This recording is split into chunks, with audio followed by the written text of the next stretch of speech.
Fáilte. Welcome to this episode of The Language Question, Ceisne Tangan, a conversation about the Irish language and its history for anyone curious about their relationship with it and its role in our identity. Our guest in this episode is Gary Bannister. Gary is a linguist and a scholar of Irish and Russian language and literature. His most recent work, Thesaurus Gaeilge Béarla, the Irish-English Thesaurus, is the culmination of Gary's life's work and a milestone in publication in the Irish language. I'm delighted to be able to say that Gary and his publishers, New Island Books, have very generously donated a copy of the Thesaurus for us to give out here as a prize to listeners. So to be in with your chance to win this extraordinary prize, please go over to our social media channels on Twitter, or as it used to be known, now X, though unfortunately we don't have an X in the Irish language, so I'm not sure where that leaves us, or Instagram, where I'm there on both of them as @FineenMac, FINGHANMAC.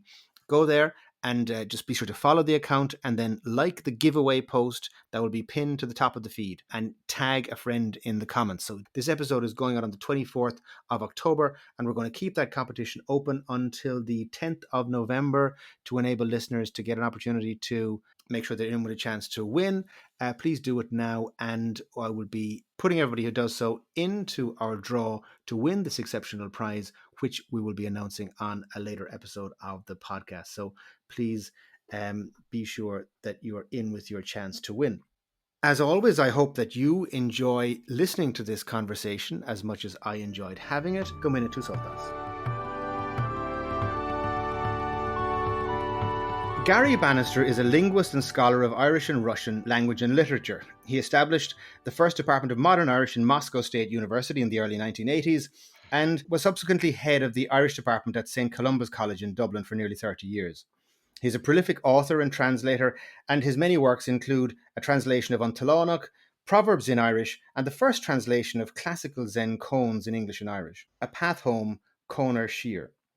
His most recent work, Thesaurus Gaeilge Béarla, the Irish-English Thesaurus, is the stunning culmination of Gary's life's work and a milestone in engagement with the Irish language and its culture. Gary, cara, gorav míle maith agad as bheling, tá tharbh buíocht díot as a bheith ar an show.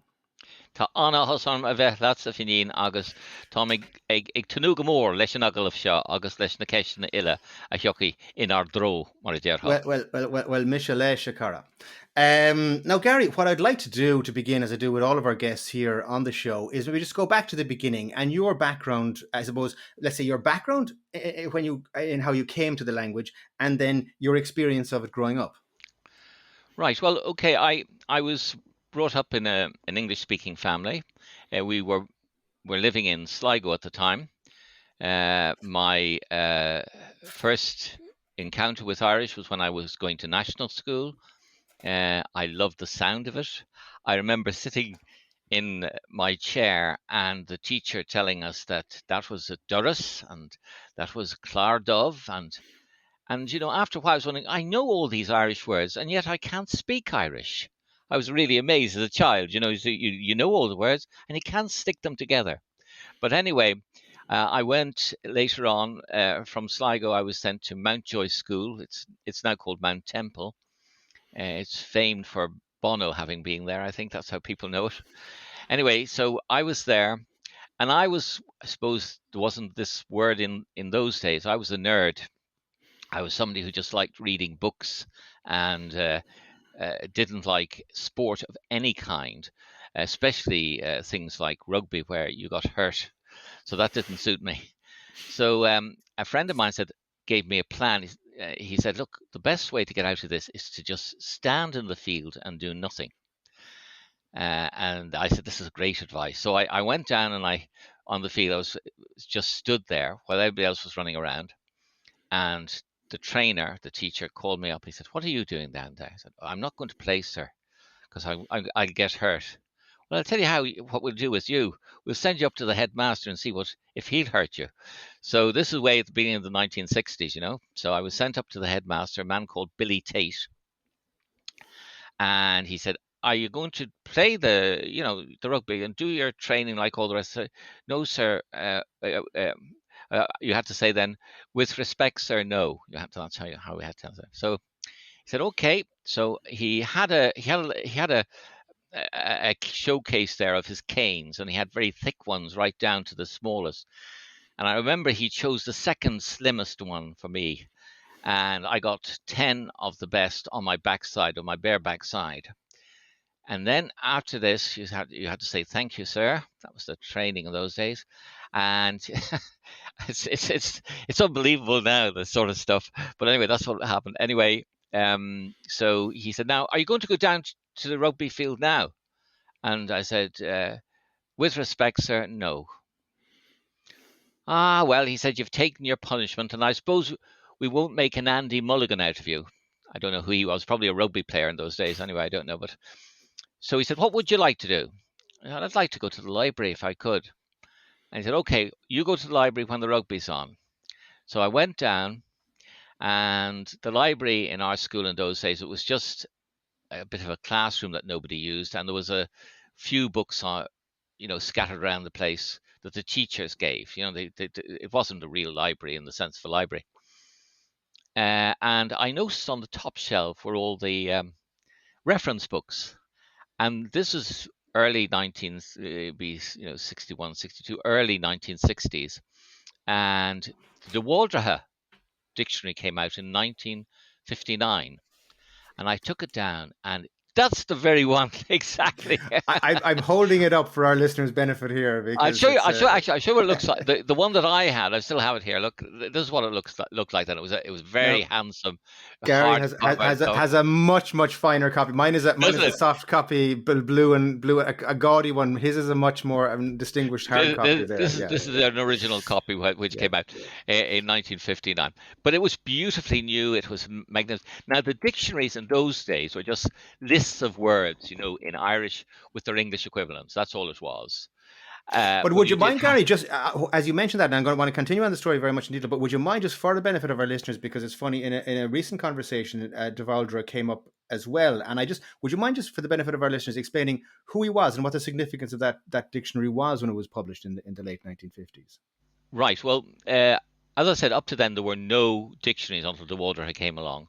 There was Deneen. That was an Irish English dictionary, and the final version came out in the mid 1920s. But it was very much based on, you know, uh, it showed you the language of Irish from perspective of, say, some farmer. It didn't give you any vocabulary that would be helpful in the modern world. It was very old fashioned, and it wasn't really useful apart from maybe understanding very basic Irish or reading text. But even at that, it was difficult because the modern Irish that people were using it had removed itself from that quite considerably. But anyway, so this man, de Waldrehe, he came up with the idea of producing the first English Irish dictionary that would be designed not just to show the richness of the Irish language, but that would be a useful tool in order to allow people to construct sentences in Irish. And he used the Harap's dictionary, the French English dictionary, as his basic format. And the work he did with his team was absolutely incredible. You've got to remember that in those days, there were lots of words coming into the language, and the same word in English would have many, many translations in Irish. And he cut all these down. He shaped the language. He made it functional. He standardized it. He really is the father of modern Irish. There's no doubt about it. De Waldrehe is an incredible man. And just an interesting little tale. I had the good fortune of meeting him when I came back from Russia, and I didn't know I was speaking to him. And this man has changed my whole direction in life. And I was too shy to go back and say, "You're De Walter." He was such a nice man. He was an elderly gentleman then. I was young. And I was so, I was, if I had this good sense I have now, I'm 70 now, and I'd run back and shake his hand. But he was such a lovely gentleman. He was so interested in what I was doing in Russia at the time. But a brilliant man, and he actually suffered a great deal of criticism at the time. People said that he was, damaging the language, and that he was, disrespectful to the various different dialects. But he was an incredible man, of great vision and ability. And so that dictionary really today is the cornerstone of the Irish that you and I speak, or that people write. And I think that if it wasn't for de Waldra and his vision, we'd be in a very different situation today as regards the revival of the Irish language. So he's an incredible man in all sense of the word. Absolutely, and I want to come back to that in the context of talking about your own thesaurus a little bit later on. But I diverted you and sent you off on a completely different tangent. We're back now in the library. You've suffered your caning and you're looking up at that shelf. Yeah, yeah. So anyway, I opened this book, and it was like a treasure trove. I still remember the experience, and I realized that using this book, I could construct Irish, because Irish was taught in our school from reading Peg and reading, these on Talánach was one of the things we read in the old script, not in the modern. And it was not Irish that was any help to me if I wanted to write an essay or if I wanted to speak. I mean, when you're speaking, there's all kinds of little phrases you need, like, as far as I know, if my memory serves me right, these little phrases, more than likely. You wouldn't get those unless you had a dictionary like the Waldra. And there they all were, just lined up like ducks in a row. And I was able to recreate the language out of the Waldra. Of course, I went to the Gaeltacht, and I always took the Waldra with me as I was going there. And it was a wonderful experience, I have to say. And it was my map, if you like, my uh, guidebook to the Irish language. And I see still on my shelf. It's one of my greatest joys to have a de Waldra there. So that's how I came to Irish, basically. Wonderful. And was there any background in your family or any sort of was that ever a factor, or was it purely from your experience at school? Well, both my parents were much in favour with me learning Irish. My father was very much a Republican and a keen Irish patriot, and he always told me that it's very important. He said, I think I say this in the source in the introduction, that he said the greatest thing that any Irish citizen can do is to promote and develop the Irish language, and to use it. He said that one of the things that has stuck with me, Finian, for many, many years, he used to repeat this to me, and it's stuck in my mind. He said, because I was actually thinking about going into politics, when I was younger. I'm glad to say I avoided that pitfall. But anyway, he said, no, he said, Gary, he said, politics divides people. Culture will bring people together. Language brings people together. So go in that direction with your life. And he was a firm believer that the Irish language would one day be used, and we'd have a situation of diglossia where we'd have people using both Irish and English. And I think his dream is correct. I think that one day we will get a situation where people will be able to speak. Irish people will want to speak Irish, and it will be used on certain occasions, and there will be a fluency there.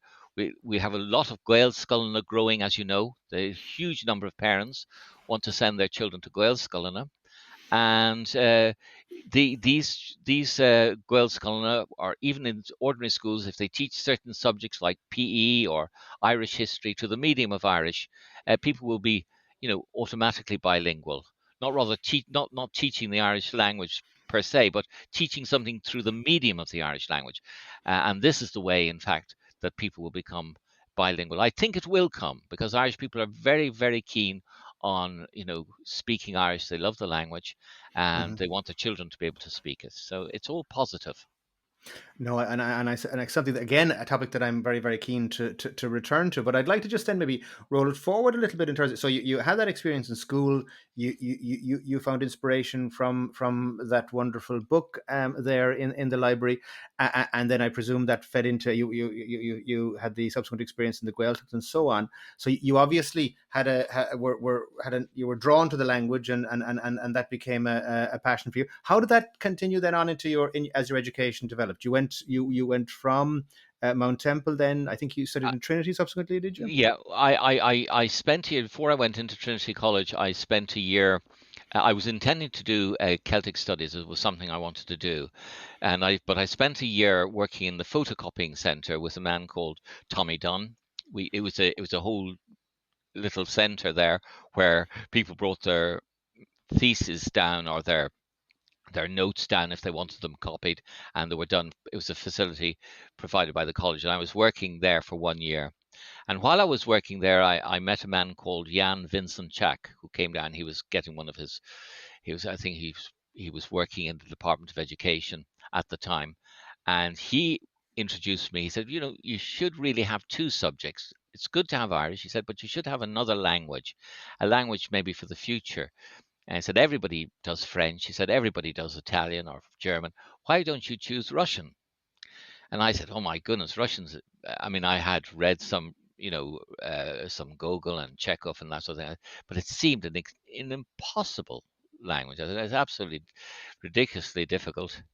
So one day after I did some work for him, so did some photocopying, and I'd stayed in late to get it finished, he came in to me with Crime and Punishment in the Russian language and a Russian English dictionary. And he handed the two to me and he said, there you are. He said, now you'll be able to read Crime and Punishment, which is ridiculous. Of course, no way you're going to read with no Russian. The whole thing was a joke. But anyway, he convinced me that perhaps I should do two languages. And so I started doing Russian in Trinity College with Irish. When we started Russian, there were 30 of us studying Russian. When we finished 4 years later, there were only two of us, two left after that. Everybody else had disappeared off to other languages because it was ferociously difficult. And, in those days, it really was the Cold War. You couldn't even get to Russia. We had a chap, a wonderful character there. I don't know whether I should be I'm wandering here, but he's a wonderful man, a man called Kamensky. And he was in the Tsar's army, and he was 80 when he was working in Trinity College, 80 years of age, and he died when he was I think when he's 83 or 84, but he was absolutely compos mentis until the day he died, and all the young graduate girls used to invite him to their parties where he'd tell all these wonderful stories about living in Tsarist Russia and that amazing man. And he he died in the most wonderful way. He was at a party of one of these of the students there, and he had a little bit too much to drink, and two girls were bringing one under each arm, bringing him down the steps to get him safely to his rooms, and he collapsed and died. What a way to It go. was not a wonderful way to go. Well, listen, I mean, that's the way I want it to happen. But Gary, so you Irish and Russian were your two subjects Mm. in Trinity, and then subsequently, and as you said, it was the Cold War, and this, I presume, by now we're into the late 70s, something like that, Yeah, or well, I finished there in 77. yeah. I had to go. You had to spend. You had to go to a Russian course in a socialist country at the time. I went to Poland to a Russian course there, where there were Russians teaching Hmm. Russian to Poles and to other foreigners. So I went there, and in 77, I finished, and I was lucky enough to get a scholarship to go to study Russian in Moscow. So that was where I went, and I worked there. I did an MA in Russian language and literature, and I did my PhD in comparative linguistics. But I also was able to set up the first Irish department in Moscow State University. It was an extraordinary period of time. I mean, it was a time of Brezhnev. It was a totally different world. It was like stepping into a different dimension almost. Uh, I, there's so much to say about. I mean, that's another story to tell you about. But anyway, there I worked, and then after that, I came back to Ireland.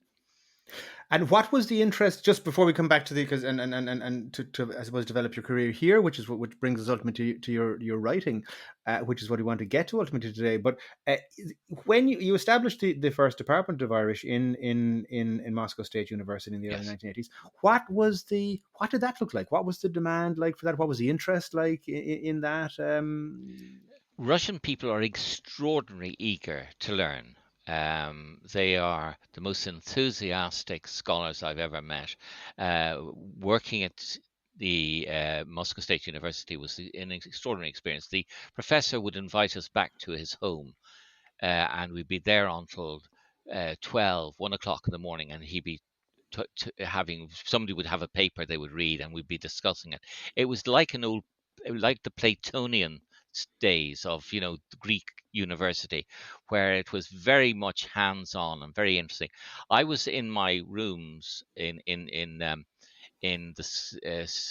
Moscow State University, and which is in that thing that looks a bit like a cake. It's the hostel there. I was in there, and I got a knock on the door one day, and this young girl, Tanya Mikhailova, knocked on my door. Said, "I want to learn Irish."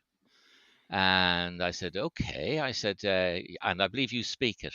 I said, "Yes." So we got to know, and she came to me for lessons, and she started learning Irish, and she helped me arrange sort of giving not lectures, I would say, but seminars to young Russians who were studying German in the Moscow State University, who were interested in Celtic languages, and so I started teaching them some basic Irish, and they were very keen. There was a lot of people coming, and uh, by the time I had finished there was enough interest that the authorities of the Moscow State University felt that they could open a sub department. And by that time, Tanya was pretty fluent at Irish and very, very capable in Old Irish too. They offered her a lectureship when I left.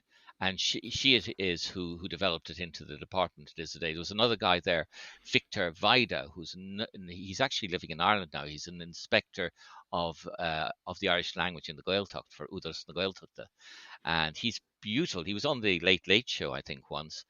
Yeah, I But think, is he the Irish language officer down in Corcaguina or that's South the Kerry one of maybe? those Yeah, places. I'm not yeah, yeah, exactly sure yeah, where he is, but yeah, his Irish is absolutely magnificent. You wouldn't think that he wasn't Irish or that he yeah, wasn't a native speaker.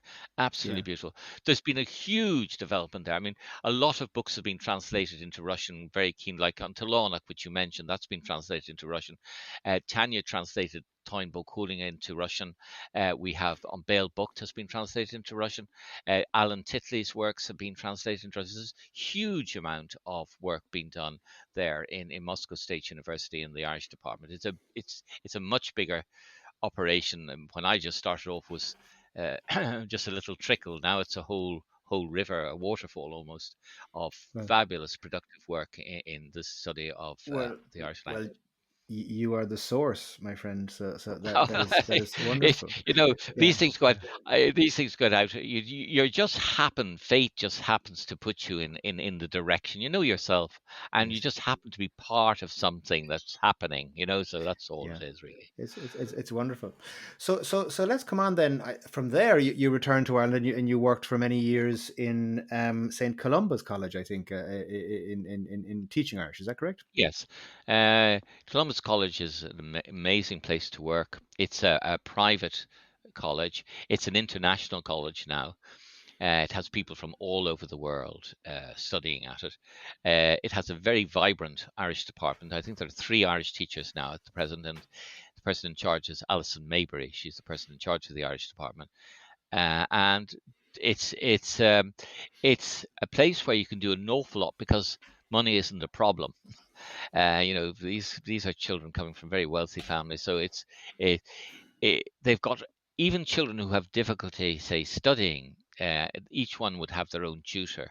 So it's an incredibly wonderful place because you don't have failure. Everybody achieves what they can achieve there. One of the things that I remember certain things stand out when you're teaching 30 years, but one little lad came. I remember he was in my class, and he was writing everything in the center of the page. just right in the center. He couldn't get out of the center.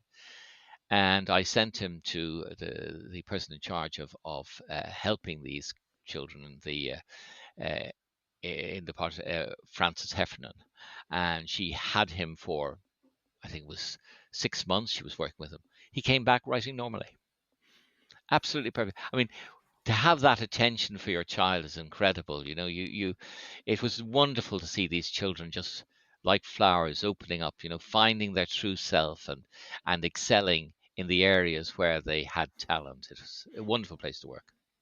Fantastic, fantastic. But during that period as well, Gary, of course, you've produced quite a significant body of work as both as a translator and a writer. Mm. Was how did that aspect of your life unfold? Well, I worked part time in St. Pat's in Alan Titley's department. That was the largest department of Irish in the whole of Ireland. It had more than all the other Irish departments in the universities added together. It was a huge department. And so there was great opportunity there. I met a lot of very gifted people, and it was an exciting time. One of the areas I was particularly interested was in helping people who were adults who wanted to speak Irish or learn to speak Irish, because there's an awful lot there made available for children and for teenagers, but I wanted to make something for maybe adults, and so I brought out a series of books called Essential Irish, and they were very successful. People found them very useful at the time. I also liked doing research on um, 20th century Irish literature, which I felt really didn't get a fair showing.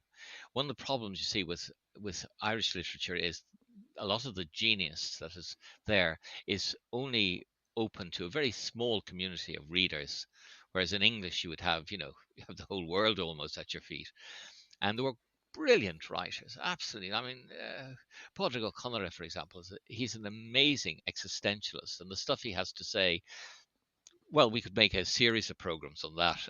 Indeed, there's just incredible writers out there, and poetry, my goodness, Irish. But people like Gabriel Rosenstock or Cathal O'Sharkey, these people are just incredible. There's a guy who died very young, Michael Davitt. He wrote some Mm. amazing stuff, and he died very young. I think he was in his 40s when he died. He was one of the Inti poets, wasn't he? Yeah, yeah, Yeah, yeah, absolutely. Well yeah, done. That's yeah. exactly who. Yes, he used to. I mean, they used to say. He used when you'd meet him. He said, "Conastanto, Tomishik Foil Bosch. How are you? I'm dying."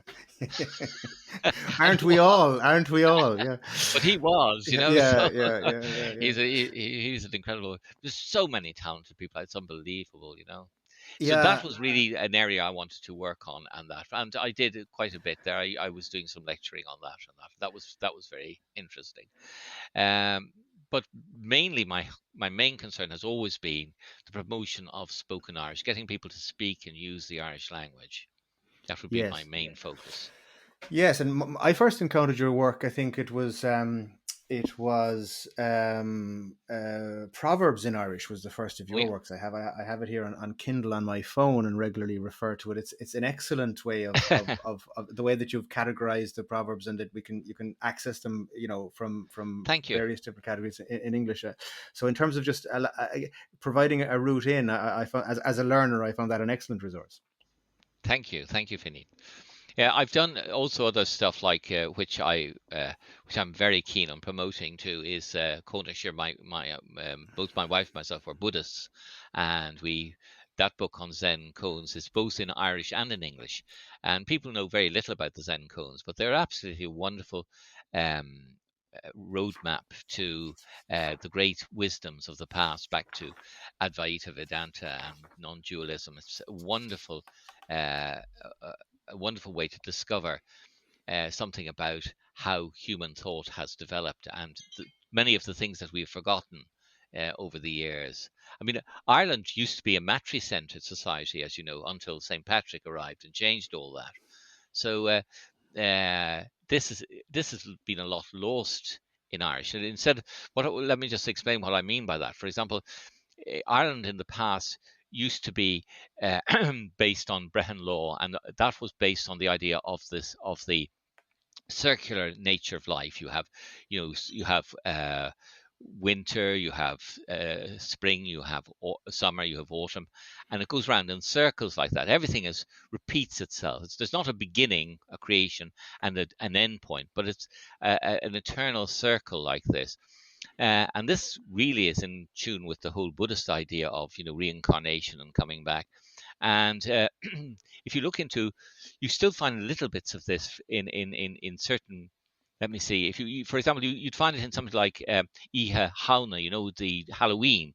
You still find a little bit of this, where the Irish people believe that that the world was made up of shadow and light.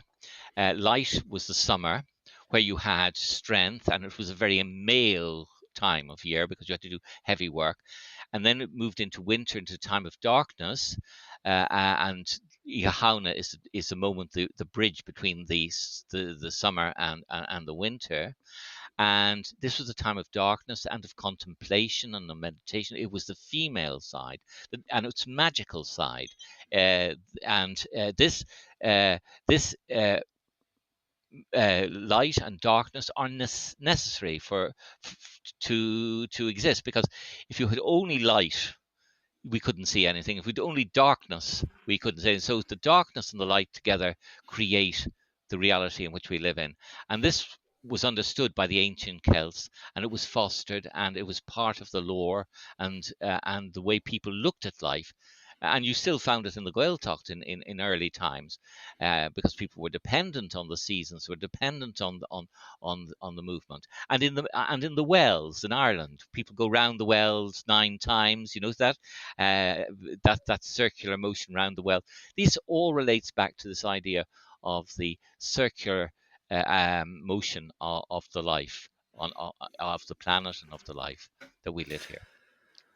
Well, I mean, this is something, I think, a topic we're going to have to return to for a whole episode. Yeah. I've actually kind of mapped out a whole series in listening to you just there so far.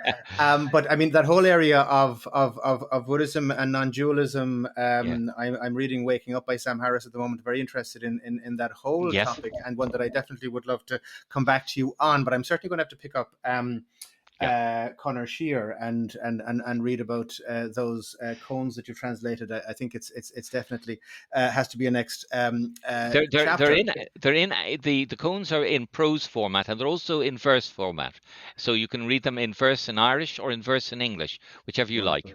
Wonderful. Well, that's certainly going to have to be next on the to-do list. But in the meantime, what we would particularly want to focus on here, because we're celebrating its recent official launch, is, of course, your most recent work, which is the Thesaurus Gaeilge Béarla, a copy of which I rushed out to pick up one of as soon as I heard it had been published. It's the culmination of a life's work, Gary. Would that be right? Yeah, well, it's 40 years. Now, this is the 4th edition, and it's the final edition. It's 40 years' work. When I was 30, I went with my mother and father to the Isle of Man. It was, we were visiting, and my father went with me for a walk, and he said, Gary, what are you going to do with your life? What are you going to do with your life? I said, I'm over in Russia now, and I'm working on that. He said, that's not important. He said, that's how you earn your living, and you look after your family. That's all important. He said, but you have to have a life project, something that you're going to carry right through, that'll give continuity to your life. Is there anything you can think of that you could do that would give a beginning and would you a thread through your life in the kind of work you're doing? I saw for a moment. I said, well, perhaps I could write a thesaurus. That would take a year or two. I said. So he said, okay. He said, that sounds a very good idea. And that's when I started the gathering started about a year or so later, because I was at that time I was still writing my thesis. But I started on that, and I never saw my father again because he died then. Before I got back to Ireland. So I felt it's almost it was a matter of honor and duty that I had to do as I had promised to my father. So I've been working on it, as I said, for 40 years, and it's when we finished it, actually, Finian, there's about 3 times the amount that's actually be published. We had to cut it down because it would be unusable if it was on your desk, and it was this thick. You just couldn't do it. So we had to. There's a wonderful editor in New Ireland, Aoife Walsh is her name. She's incredible, young, vibrant, no nonsense editor, and she was who helped me, get rid of the stuff that wasn't essential. And she said we've got to really focus on just getting what is, the most important part and putting it there. So that's what brought it about. Well, it's an incredible life's work, and an incredible testament to your father, who sounds an extraordinary man from what we've heard of him so far, and He what was, yeah. wonderful life advice he gave you on so many levels.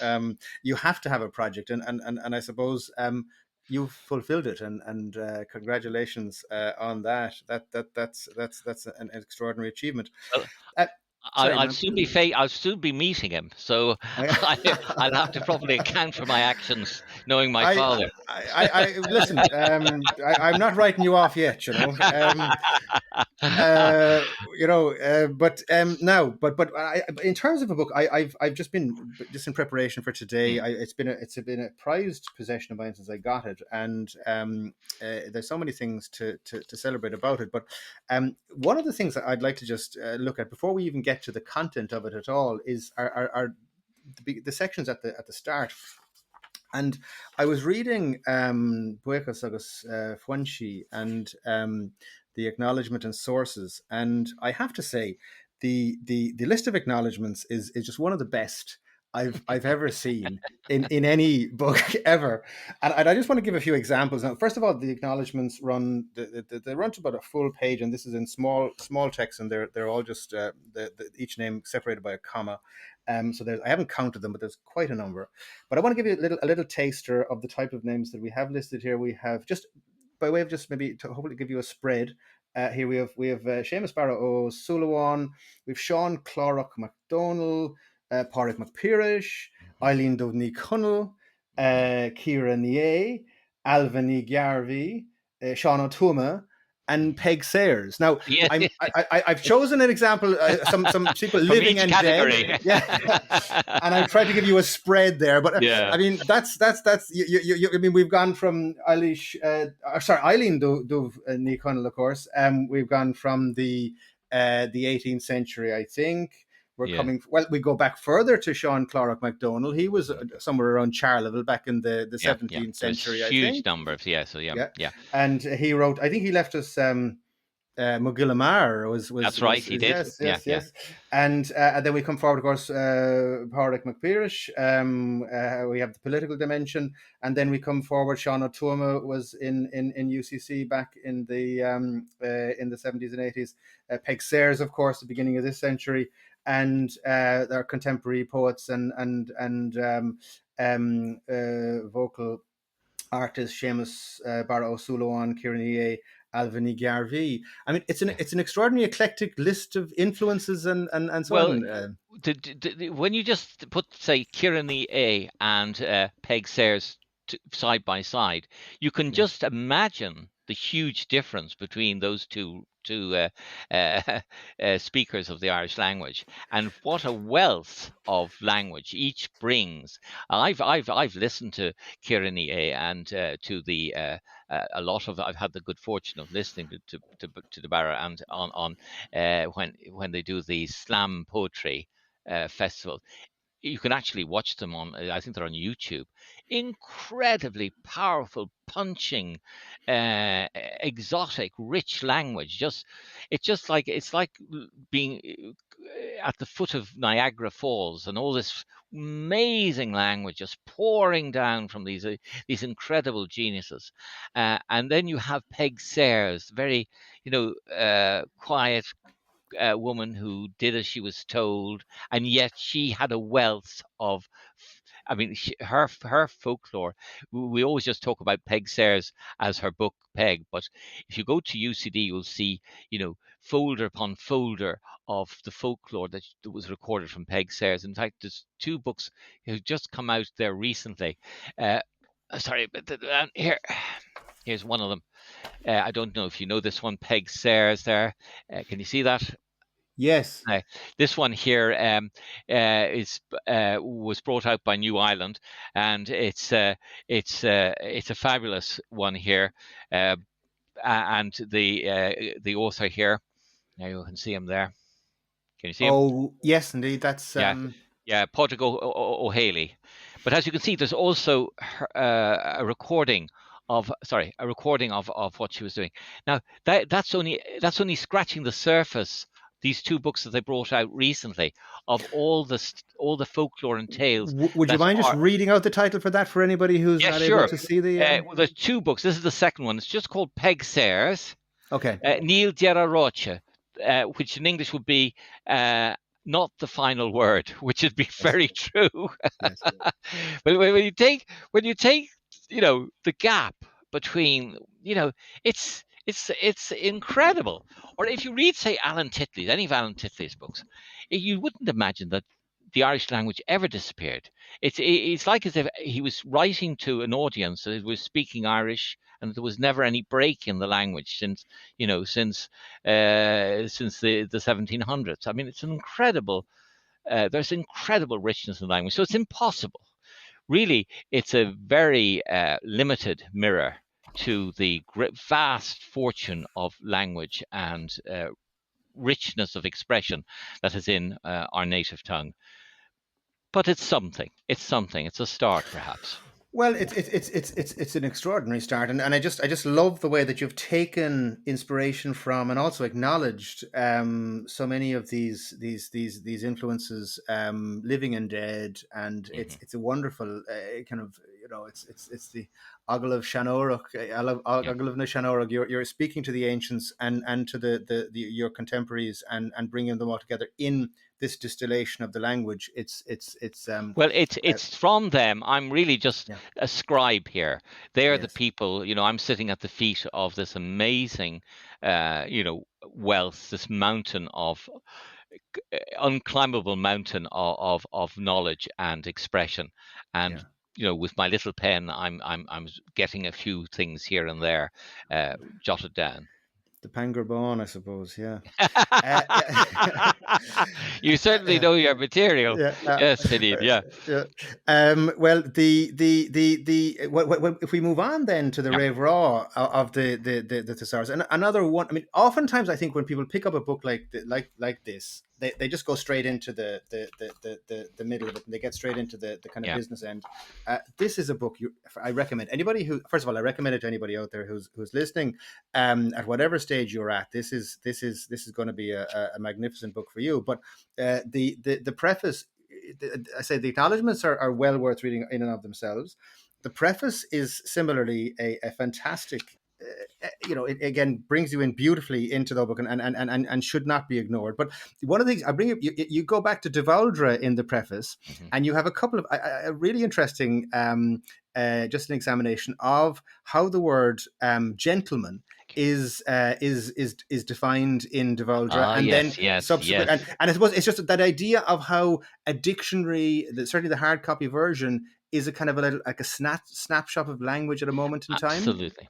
Yeah. Absolutely, you've got it exactly one. This is one of the most important things, because people are now moving over to digital, and Yeah. as useful and as effective as that is, if you just are looking for a word immediately, it really is a tool that is outside time, outside space.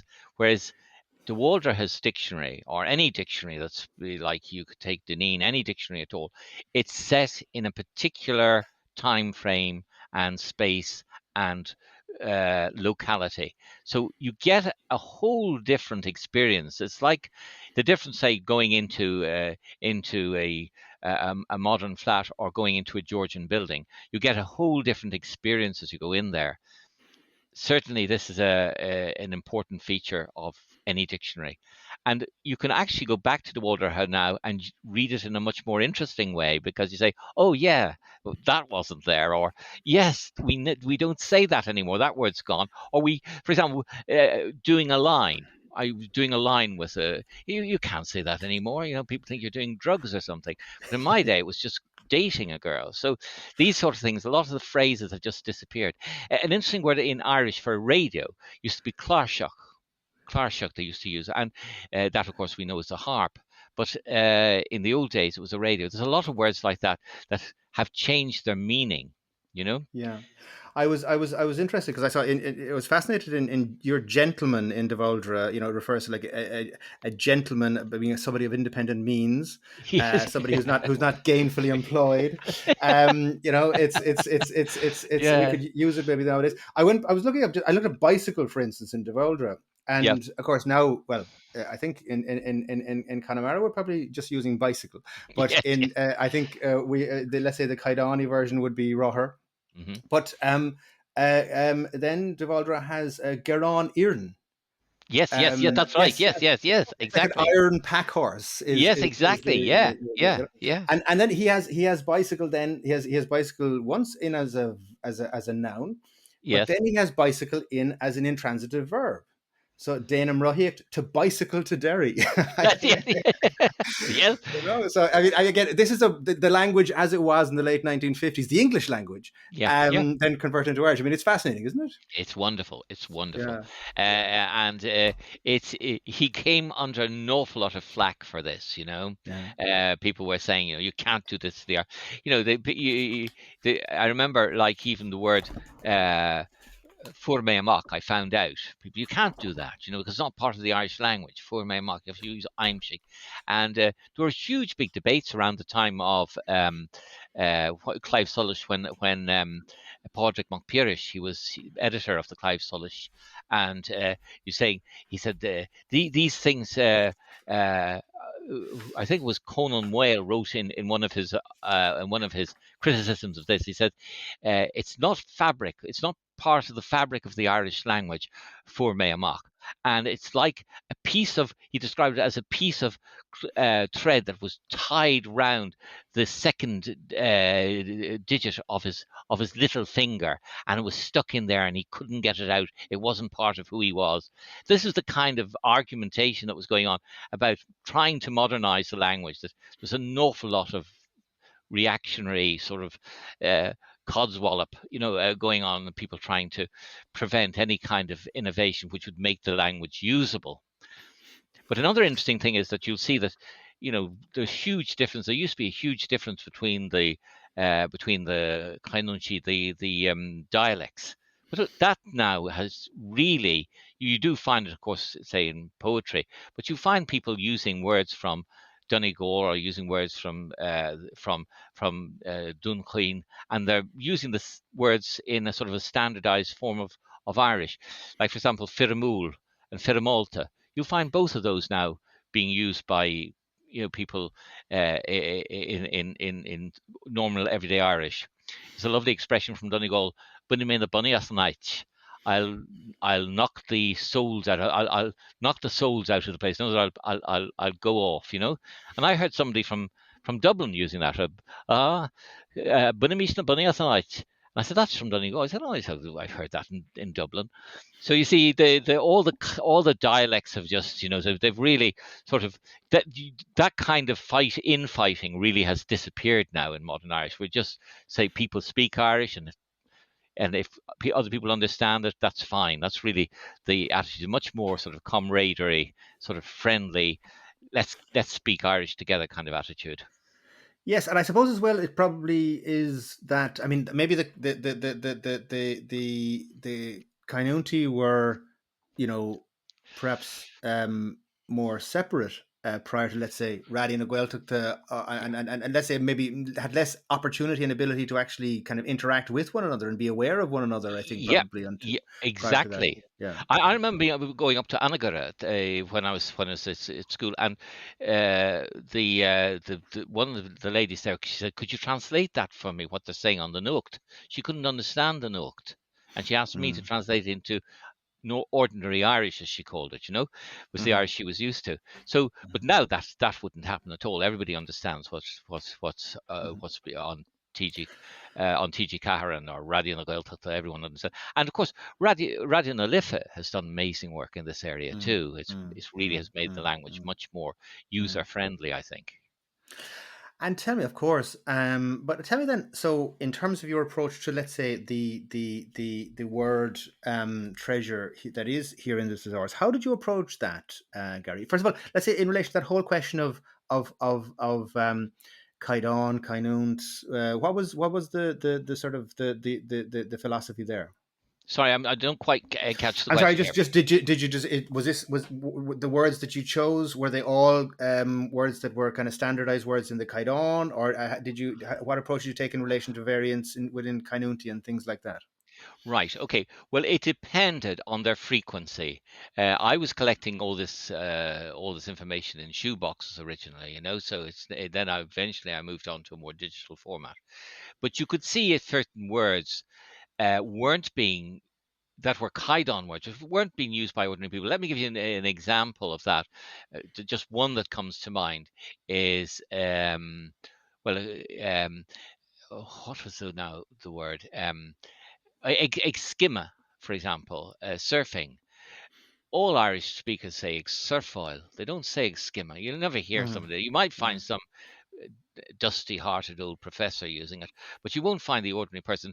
Or ag jog oil, they say. They don't say mhm, or anything like mhm. that. Or for example, um, um, there are words which really are not written into the Kaidan, but are being used. So those words, if I heard them being their frequency outweighing that of the Kaidan, I would include them. Of course, I would put in the Kaidan word too, but I'd also put in words which were being uh, popularized. I think not to do that would be very foolish. And how did you go about the exercise of actually, just because it's such a vast undertaking? How did it all unfold for you? Oh, well, this is a huge topic. I could. Uh, one of the things that we had to decide at the beginning, and I was very adamant that we should do it this way. You could just give lists of words without their English translation, but that's not the point of this. This is to make the Irish language available to people with English as their basic language. Okay, that's the aim of it. That is the modus operandi, if you like. And there are aspects. Now, I'll try and just touch on a few of these, Finian. I don't want to be here all night talking about it. There are certain aspects of the Irish language that are, let us say, expressed differently in English. So, for example, one of the things that you'll find in Irish is that people will use proverbs when they want to say, whereas in English you would say, I think I made a couple of copies down here of some things like they'll use a proverb. 1 second, just give me a second. Where in English we would use a kind of an idiom phrase. One, for example, like ni he law na guiche, law na scullop. You know what that means. Well, that's this I've heard used in and seen used to and translated into English as this really is a bad time. Do you see how that's a Mm, clever mm, use, isn't mm, it? mm, Or, mm, for mm, example, it's Achan Mock on sale. Stranger things have happened.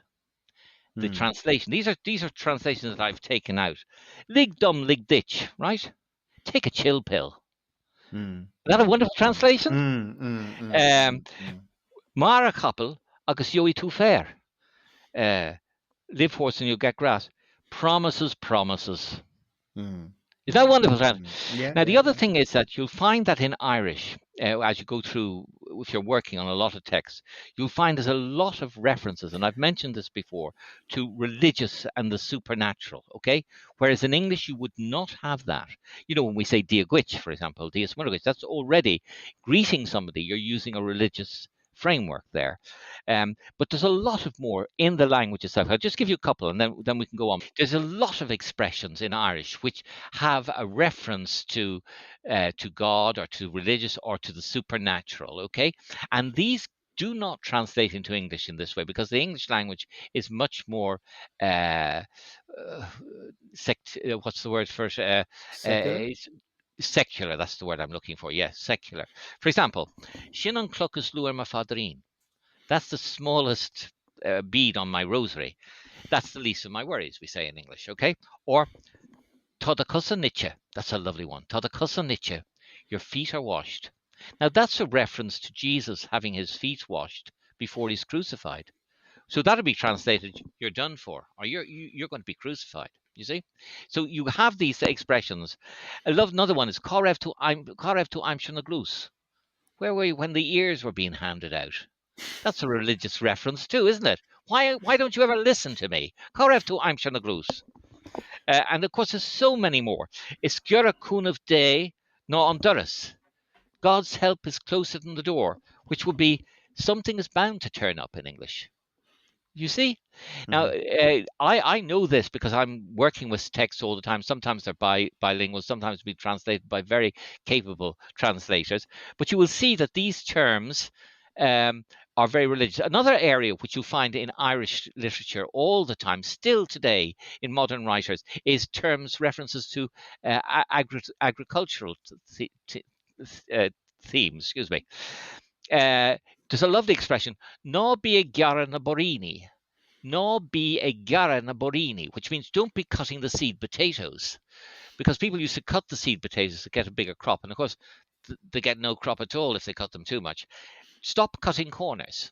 It's not a lovely translation. Stop cutting corners. Another one, which is, this is one I really love.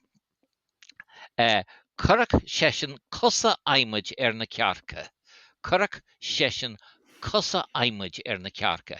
That guy would put wooden legs on the hens. Don't believe a word he tells you, is the translator. Don't believe a word that fella ever tells you. Isn't that lovely? And no Jane Tullif Slandia. Don't make safe land of that. In other words, don't bank on that. So there's a lot of expressions like that which are rooted in the actual what would you call it, the culture, the history, the socio historical roots of the Irish language. And when they come into English, you'll find that good translators use a different expression which is more focused on English idiom. So these are the things that I discovered as I was going through working on over the years, and there's a lot more. I mean, I've just given you a couple of examples there, but there's so much more to say on that subject. One other thing perhaps I should mention is how certain phrases have come from Irish into English, and then back from English into Irish. Hey, here's a good one. Everybody hears, the crack was 90. You know that expression, the crack was 90. That comes from the crack was mighty. And in Irish, fi an crack go hintach, fi an crack go hintach. That came into English as the crack. The crack was mighty, and then people heard mighty, and said it must be 90. They're saying the crack was 90. Then that has gone back into the Irish language. So you hear people in Dublin saying, "Avi and crack noka." Isn't that interesting?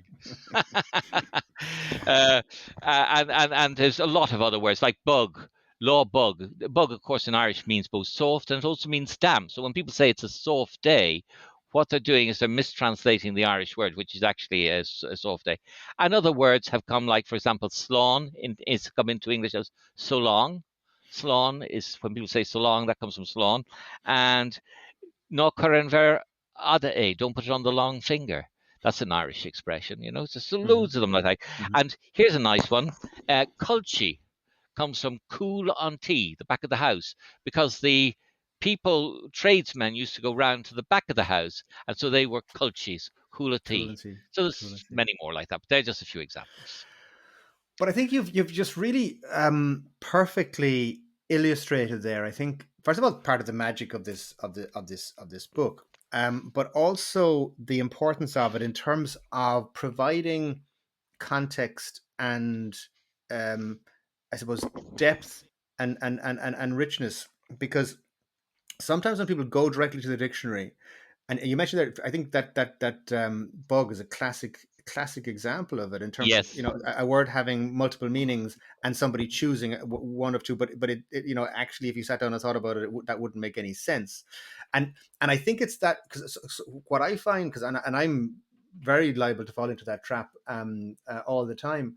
But I think the one way that you can perhaps try and safeguard against that is, when you when you go and look at a translation, maybe from English into Irish via one dictionary, and then I think it helps to go maybe and go and look at the translation from Irish back into English in another dictionary, and just to see how does Yeah, that meaning kind of. But I think that thesaurus gives us a whole other, that's true. Yeah. aspect of that again, because it's and it gives us maybe then further kind of directions in which words and meaning can take us.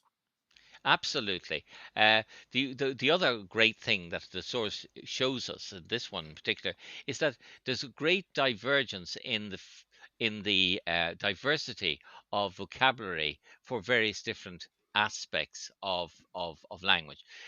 For rain, for example, if you look under that section, you'll find so many words to describe different kinds of rain. I won't just go into them now, but if you look in there, if anybody's got the dictionary, you can see that there's so many different types of rain, and how rain can fall and the nature of the rain in Irish that are absent in English. Uh, there's an awful lot of words in Irish, for example, that don't that there is no English for. Like for example, mehel uh, that's a team of people who come together and work when the farmers came to collect their crops or to do work which required a lot of people. All the farmers would come together and work as a group. That was called mehel or ban quincha. You wouldn't know, we don't have that word in English. Or shanachie, we don't have that word. So there's lots of words like that. And even at a subtle level, for example, we don't have the word mishnach in English. We If you take the word kroga, courageous, or kalma, brave. Um, they're like in battle, like somebody say rushing into a house and a fireman and saving somebody. That's Kroga or Kalma. But Mishnok is a kind of bravery that is the day to day, getting through life, not losing your spirit. And that word you can't find in English because it doesn't exist. So there's lots of words like that you'll find that there isn't really a translation in English for. And so the translations given in the thesaurus might be a little longer in certain cases than you might expect. Wonderful. I love Mishnach. It's just such a wonderful word. And you mentioned Shanachie, and I think Shanakas as well is a word that Yeah. has such a depth of meaning in Irish, that for which, and it's often just translated as Shanachie, storyteller, Shanakas maybe, but it's so much deeper and more significant in terms of the Irish cultural history. And what we were talking about earlier, there's another word that just comes to mind now, gish, vefrigyasa.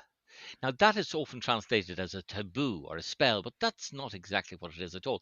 For example, when I was telling you earlier in our conversation about my father telling me, now you've got to do that thesaurus, he put me fuigyasa. So I was obliged. That's a very Irish thing that you somebody if a woman puts a man fuigyasa, he has to do it, even if his own destruction is involved. That's a very like Oshin, and when he went off, or what's the Grania, Diarmid, the yeah, poor man. Diarmaid and Grania. Yeah, Diarmaid and Grania. He had to go for Fionn. She was Yeah, meant to be married to yeah, Fionn, but he knew that when he went off with Grania, it would be his destruction. He even says it at the beginning. I know this will be yeah. my destruction, but he cannot walk away from that because he's Fui Gyasa. Now that's a very typically Irish thing that you wouldn't And have in he's English. talking at the beginning, because he goes to I think Quilter, Makashin, and all these Yeah. other members of the Fianna, and he says, "Should I do this, or should I kind of save myself?" And they say, "Sorry, you're under a gasset. You better just Yes, go and do it." exactly. It's a weird thing, isn't Yeah, it? yeah, And yeah, you yeah, see how these things live on in the memory of people, that it's yeah, part of our nature. It's the way we look at life as Irish yeah, people. yeah. It's more important than, the authorities. Irish people have scant respect for people in authority. You'll Mm, notice that. Uh, mm, mm. can I just tell you one very funny story? I had a Dutch friend who lived in Germany for many years, and he also lived in Ireland. And he was down the country once, and he saw a guy who was fishing in a river, and he saw another man run up to him, quick, quick, the Gardaí are coming, get all your stuff together, and got him out of the way. And he said that could only happen in Ireland. The coming to your In Germany, they'd go and report you for Mm. doing that, a Yeah, whole yeah. different outlook at Yeah, yeah, life, yeah, yeah, yeah, yeah, and it's just the way we do things, here in yeah, this country. yeah, We're much yeah, more yeah. focused on the underdog and the person who's finding it hard to make ends meet, Yes, and yes, yes. hell, I even think authority. yeah, we have difficulty with authority on on many levels here in this country. Absolutely. For multiple reasons, cultural and political, and so on. Oh, But yes. Carrie, as I say, this is just such a fascinating conversation, and one that I think perhaps, with your permission, we may have to return to many of these topics because I would just love to.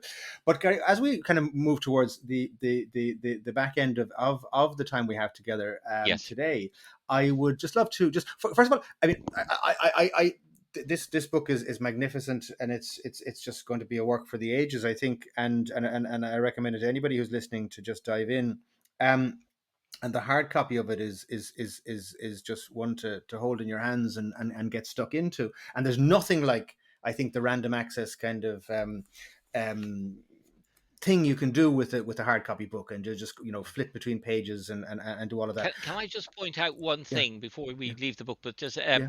at the end of the book, there's a revision of the grammar of Irish. It's not just what you'll find in the Bróthar Christi or in the Caidán. This is a way of re-examining the Irish grammatical, the description of Irish grammar, not from the point of view being prescriptive, telling, like, let me give you an example. If we take the nouns in Irish, they're divided into five groups traditionally, five declensions, and because the Bróthar Christi said there were five declensions in Latin, so we give five for the Irish.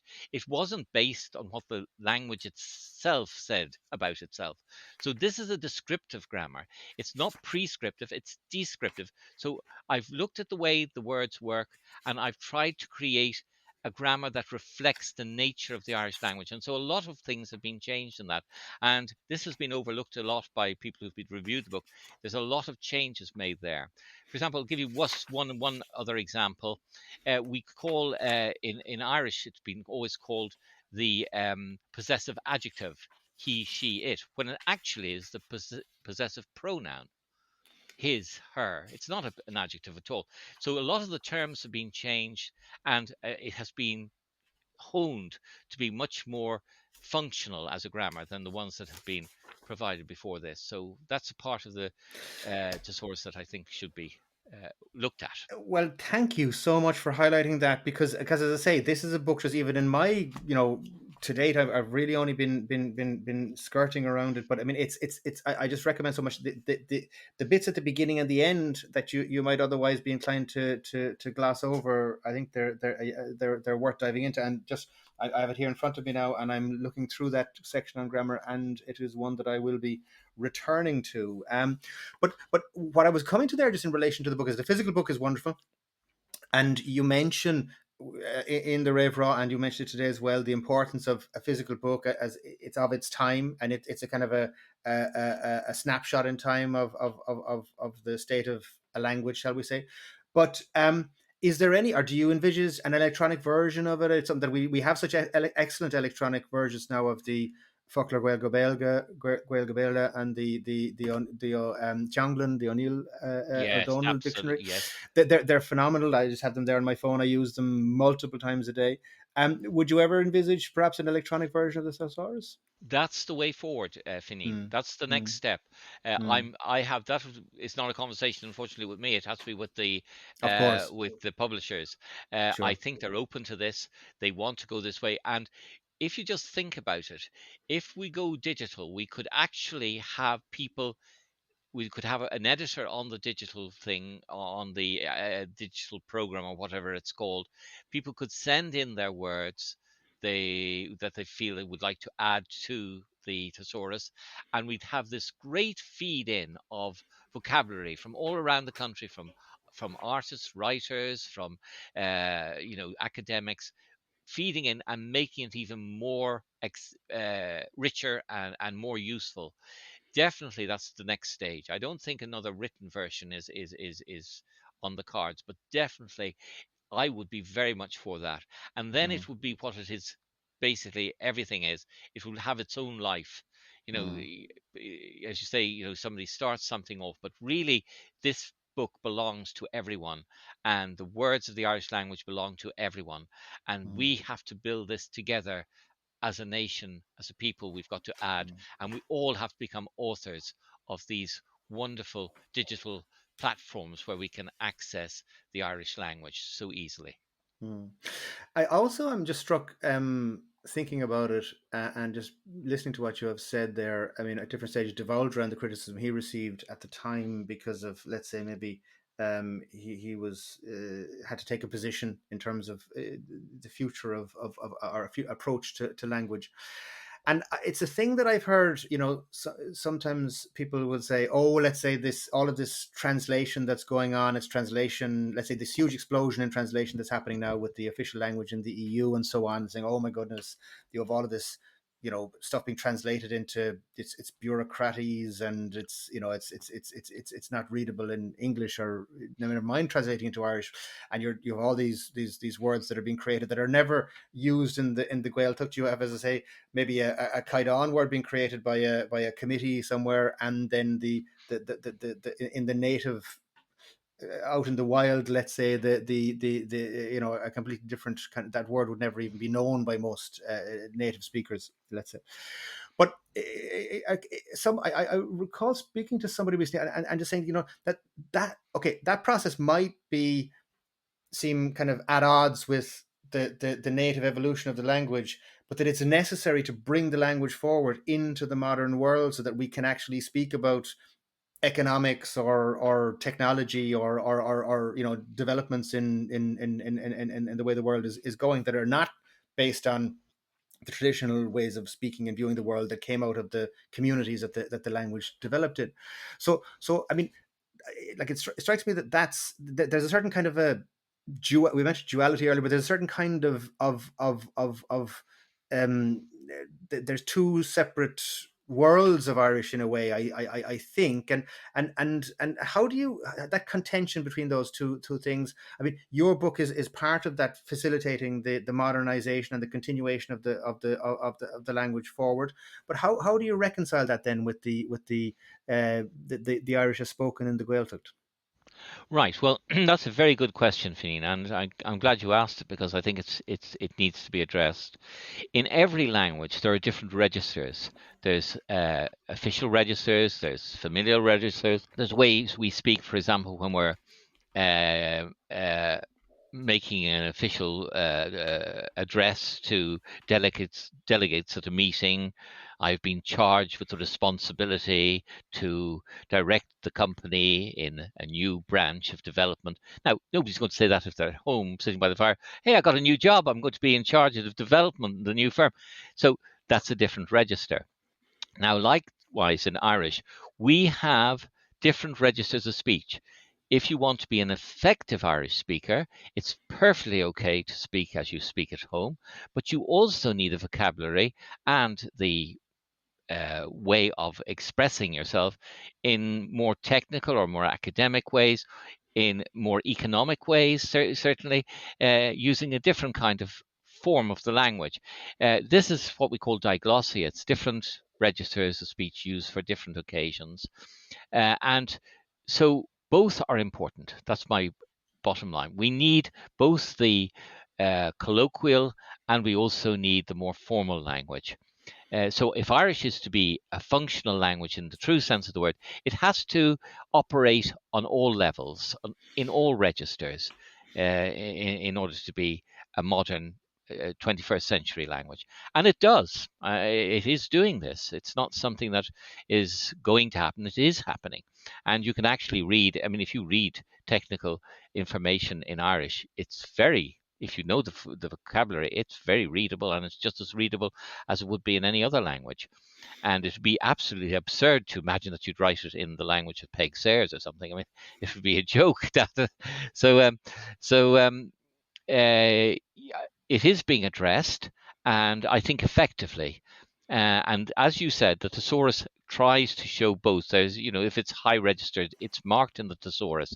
If it's colloquial, it's marked there, so people know what language to use, or if it's appropriate to put in whatever piece of writing or talk they're giving, if it's an appropriate word to be used or to replace another. So maybe just, and I think it follows on from this because it's a question that there's two final questions I'd like to ask Yeah. you, and one is about the future of the language and your sense of that. I mean, we have um, hear continually in the Irish language media, not so much in the English language media. We hear about the crisis in the Gaeltacht and the crisis of the language as a community language. And on the other hand, we have this kind of explosion of the language internationally and in urban areas. And as you say, demand for Gael Scoilina and Gael Kalashti and so on.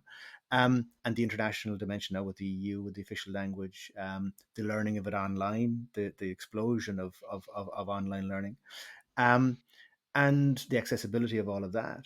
So you have these two different things happening. But what's your sense of the future of language? In a way, I think you've probably we can judge you by your deeds rather than your words in committing a book like this into existence. You must have great faith for the future. You certainly you're enabling it. But what is your sense of the future of the language now and the prospects for the language? Well, I am very optimistic. In fact, I will make a prognosis that by the year uh, 2053, I say that because I'll be 100 years of age then. I'll be watching though from above. I'll have a, All right. I'll have a, or from below for whatever area I happen to be. But my prognosis is very positive. I think by the middle of this century, people will be bilingual in Irish, and people will be able to speak both Irish and English fluently.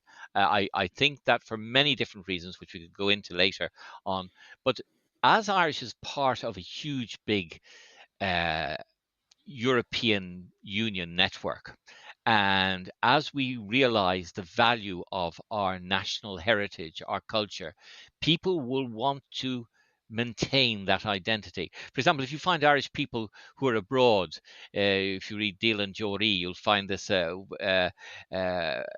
that they start speaking Irish, any Irish they have when they get abroad. That is a phenomenon which many people have noticed. They want to speak Irish when they're abroad.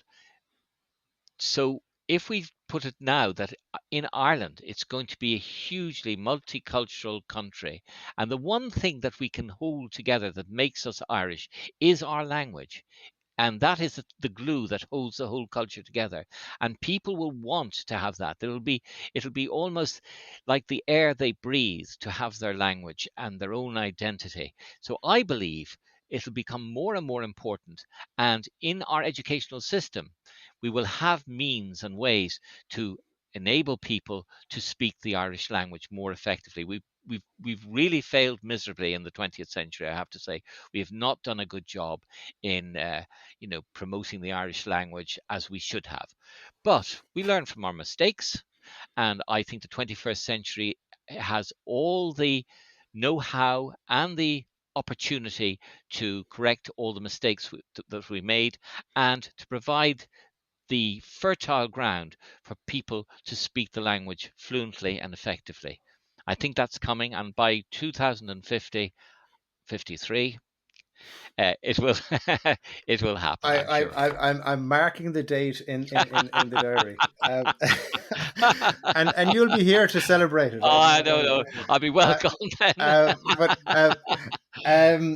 but finally, Akara, the question that's a wonderful inspirational take on it, Gary. But finally, the final question I ask all of our guests here, and it's something that, I mean, I see you now, this life's work, 40 years growing into this magnificent, just crown taka of the language that you've created. What is your Irish language? Why have you done all of this? Why do you do all of this? What motivates you? What drives you?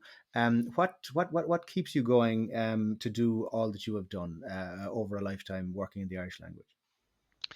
I was always taught, and I've believe it to be the case. I've tried to teach it to my own children and my own grandchildren, and I'll be teaching to my great grandson who was born just this year. I will always say that our most important role in our life is a life of to give a life of service to others. We are here to serve our fellow human beings, to do what we can. Whatever, certain people have got different they've got different skills. Some people will be a great rugby player, someone will be a great writer, another person, will be a wonderful cook. It doesn't matter what your skills are. We're here to look after one another and to serve the higher interests, not to be slaves to one another, but to serve one another's highest interests. And it is with a great deal, I have to say, and I say this sincerely, it's a great deal of humility that I present this, which is only such a small offering to the great, gifts that other people have been able to provide their fellow human beings with. It is something. It's something small, but it is in an act of service that I have done this, and I like to see my life. So if that has helped anyone or will help anyone, makes life more interesting or more fun, then I'll be happy, and I feel I'll have done the best to fulfill a life of purpose and a life that has meaning.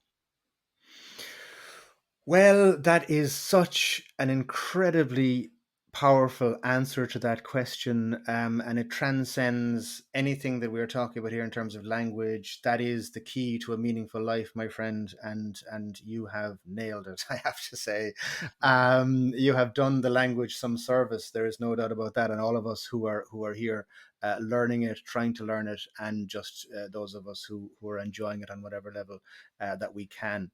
So, Gary Bannister a Gary a cara gurh míle maithagat as gachrod a roiinn tú linn berbua agus bannach cara.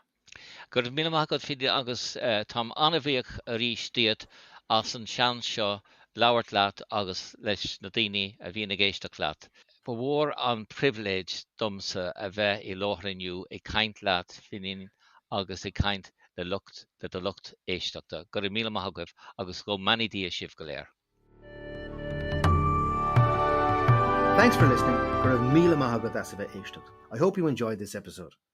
And remember, there's a free copy of Gary's excellent thesaurus to be won by our listeners here on the show. All you need to do to be entered in the draw to win is to go to @FineenMac, @FINGHANMAC on Twitter or Instagram. Be sure to follow the account, like the giveaway post that'll be pinned at the top of the feed, and tag a friend in the comments. Please be sure to do that now, and you will be in with your chance to win a copy of the thesaurus, and we'll be announcing the winner on a future episode of the show. So, slán tamil.